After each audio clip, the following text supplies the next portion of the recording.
Hello, and welcome to week 7 in History of Psychology, and you might be asking, what am I doing here? Well, the news is not pleasant. I received notification from a friend of Rebecca Martin that she is sick and will not be able to return to teaching the class, and that is as much as I know about it.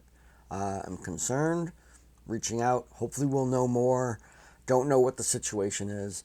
But nonetheless, I'm compelled to come and take over the class for her and do the best that I can to maintain the quality experience that you're having with her. And I'm sorry if that's any inconvenience at this point.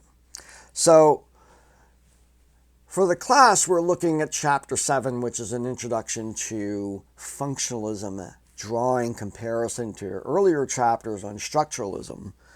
And from the beginning of that discussion, we start to see the transition from structuralism to functionalism through the introduction of Darwinism, Charles Darwin's infamous book, The Origin of Species, transforming a lot of science and having us look at human behavior through the lens of survival of species. So we might look at behavior from the structuralist point of view. What are the building blocks of it? How does the brain work? What are the perceptions and emotions, and naming those pieces and building that all together? The functionalist asks, why do we have this? Why did this particular trait in human beings appear?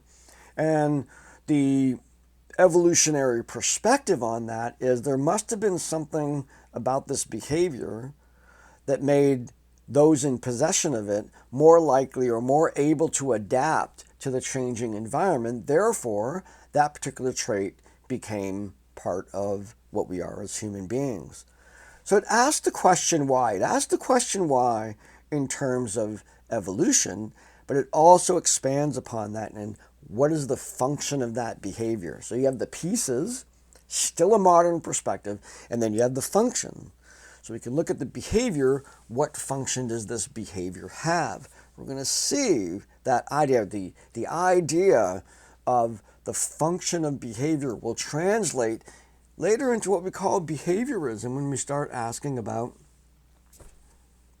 what are the rewards and punishments associated with behavior, one of the factors of the reasons why we act in certain ways. So to finish off the discussion, however, of Darwinism, we have to take some time to look at its application to social structures. So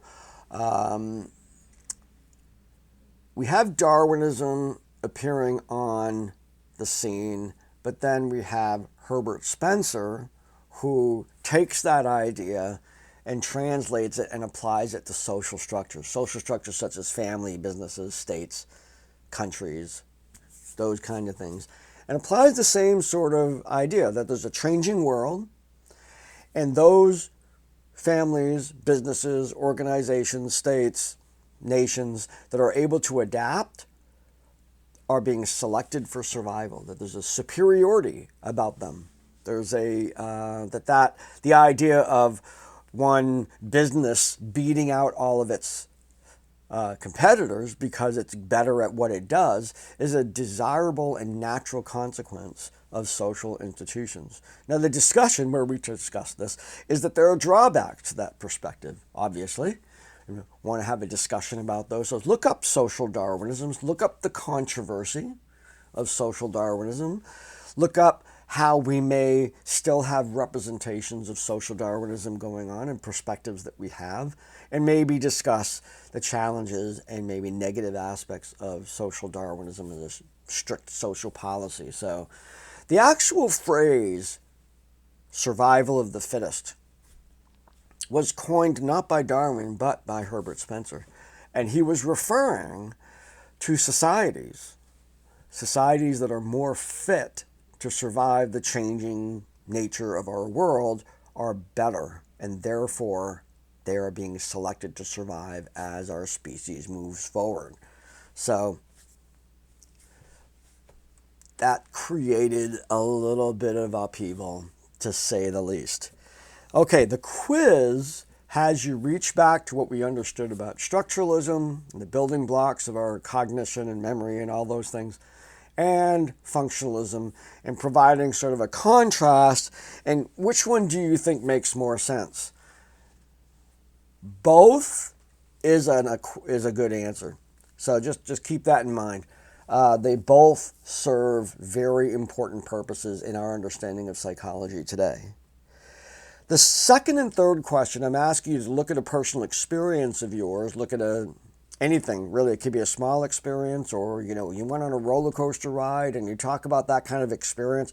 And I want you to first describe it from a structuralist point of view, the building blocks of that experience, and then from a functional point of view, why is it important that you had that particular experience? So that's our quiz. Lastly, this week you also have the article review, where I'm asking you to look at a peer-reviewed article within the field of history of psychology and provide a review of that article.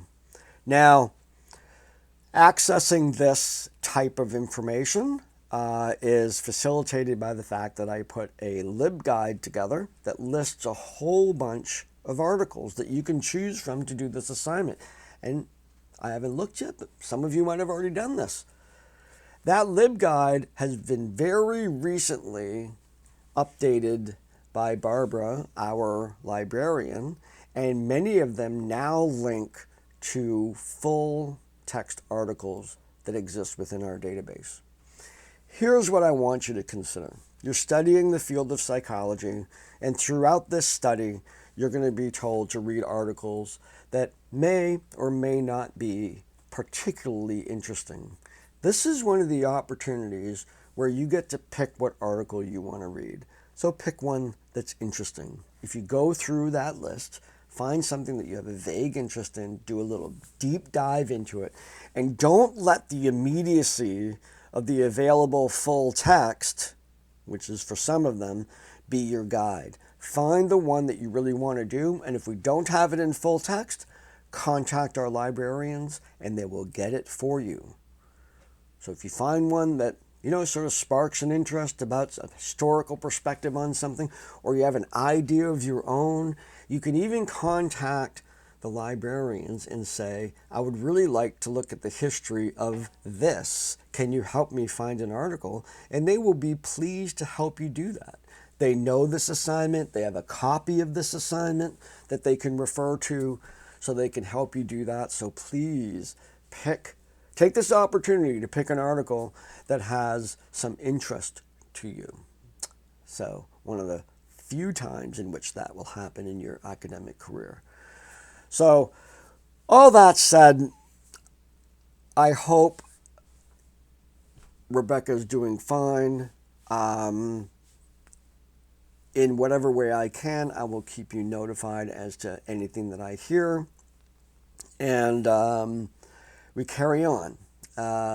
So if you have any questions with regard to this class or this transition or anything that hasn't been graded yet, I still got to take a look at this happened last night. So I'm looking at the lay of the land here, looking at what's graded, it's not graded, those kinds of things. Continue as you were. I did look at the discussions and I looked at some people are doing the work. Continue on. No bump in the road at all. So just send me a message if you have any particular questions about anything, and we'll make best effort to make this class happen regardless of this challenge. So have a great week. I will see you in the discussions. I will get into grading what needs to be graded, and have a great week.